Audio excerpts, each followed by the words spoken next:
کہے گا تم کو کیا ہوا ہے کہ تم اللہ کی عظمت کا اعتقاد نہیں رکھتے، حالانکہ اس نے تم کو طرح طرح کی حالتوں میں پیدا کیا ہے؟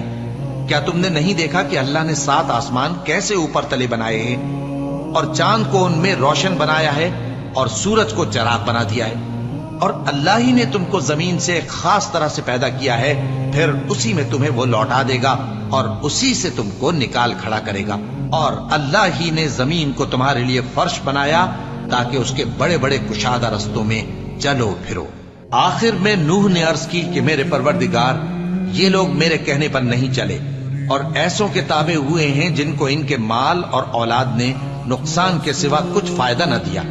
اور وہ بڑی بڑی چالیں چلے اور کہنے لگے کہ اپنے معبودوں کو ہرگز نہ چھوڑنا، اور ود اور سوا